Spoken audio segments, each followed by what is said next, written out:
Eyes in the Walls by David V. Stewart. Read by the author. Chapter 1.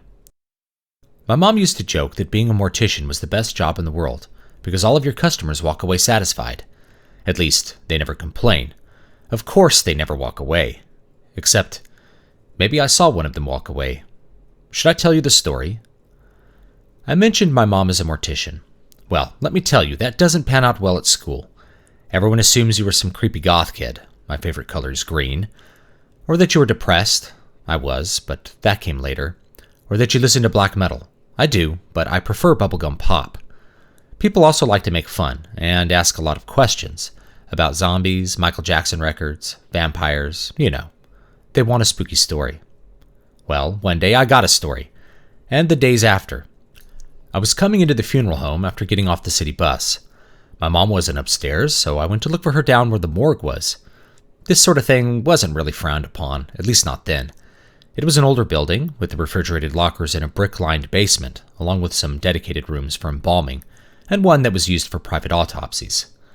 She was down there, cleaning up in the main room. There were no bodies out, of course. Everyone wants there to be a body out on the table, but no, it was clean. Not that it would be that big a deal. When you are around a funeral home a lot, you get used to the idea that a dead body is just a thing. There's really no person there, even dressed up for a funeral. It's more like a sculpture. One last picture to remember the person by.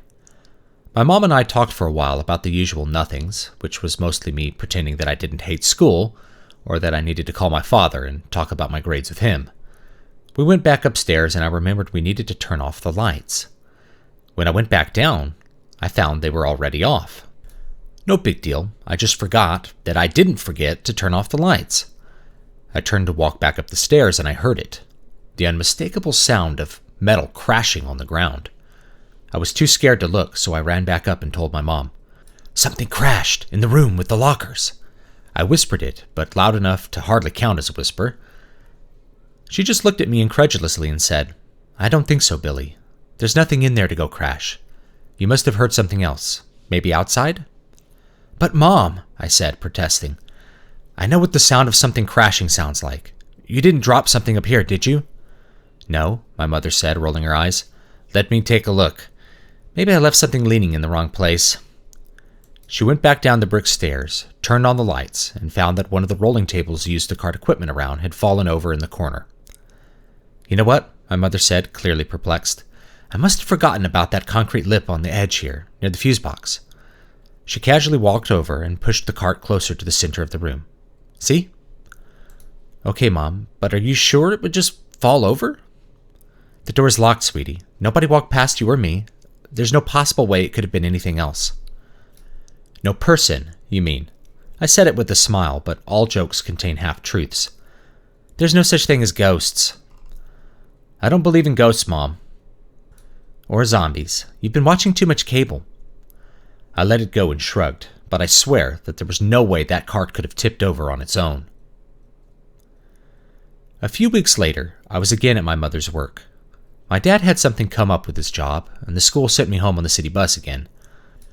My mom seemed just as busy as before. She worked the whole afternoon in the office until sunset. I guess burying people requires a lot of paperwork. It wasn't all bad. I told my mom I had finished my homework, which I would do the next morning right before class, like always, and got out the new Game Boy my dad had bought me for my birthday. The batteries ran out really quick, though, and before I could find another set in the office closet, the power went off. We'd been getting power outages a lot at that time, but this one was weirder than usual. Everything in the office was off, but we could see lights on across the street. My mother was really upset about it. Her computer lost power, and whatever she'd been working on was apparently lost. We decided to wait it out for a bit, since the refrigeration in the morgue would need to run on a backup generator if the power didn't switch on. But eventually, the lights on across the street got to my mother, and she started to get annoyed and anxious.